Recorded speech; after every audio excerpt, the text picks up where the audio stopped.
I'm Pastor Tim Gerbing from Christ Lutheran Church in Pewaukee, Wisconsin, with locations also in Erin and Wauwatosa. There was a child born in southern Judea. His parents gave their son a name which in Hebrew means praise of God. He was spiritually minded, becoming an early and devoted follower of Jesus. He must have had valuable skills since he was chosen by Jesus to become one of the 12. Together with those men, he traveled with Jesus for years, listened attentively to Jesus' sermons, witnessed and participated in some of Jesus' many miracles. He too preached the good news of the kingdom throughout Galilee, performed miracles, and cast out demons. He endured hardship, hostility, and years away from home because of loyalty to Jesus. But surprisingly, you will not find Christian parents naming their sons after him, because that man's name was Judas. Praise of God is in no one's thoughts when we hear his name. Rather, we think Judas the traitor, the betrayer, the thief, the great culprit whose disloyalty led to Jesus' arrest and culminated in his crucifixion. Pinning the blame for Jesus' betrayal on Judas, though, is not accurate. Here's where Luke puts his finger of blame. We read from Luke chapter 22, verses 1 to 6. Now the festival of unleavened bread, called the Passover, was approaching, and the chief priests and the teachers of the law were looking for some way to get rid of Jesus, for they were afraid of the people. Then Satan entered Judas, called Iscariot, one of the 12. And Judas went to the chief priests and the officers of the temple guard and discussed with them how he might betray Jesus.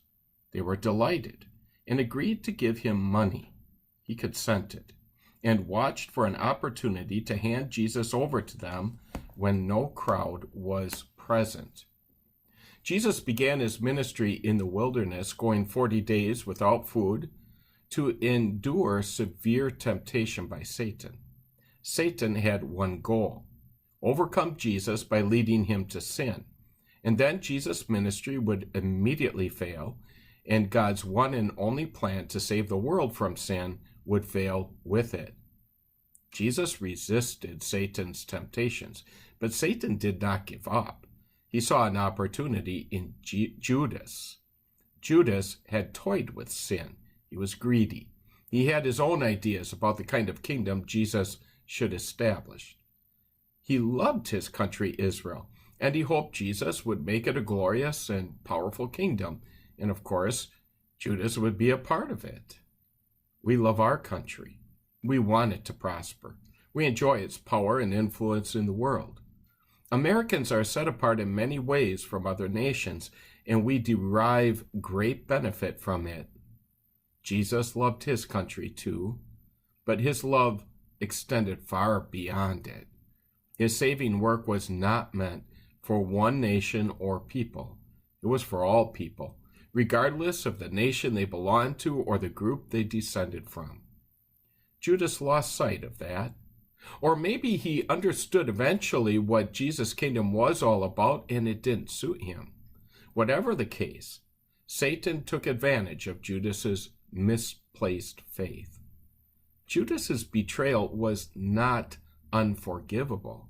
His ultimate spiritual destruction was his own fault. He refused the new life Jesus offered of forgiveness, of Christ's merciful rule in his heart. 3.5 years of following Jesus do not earn a place in God's kingdom. Nothing that we do does.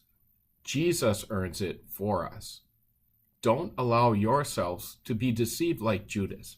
Rely on Jesus alone, the only person who can and has defeated Satan's power. Amen.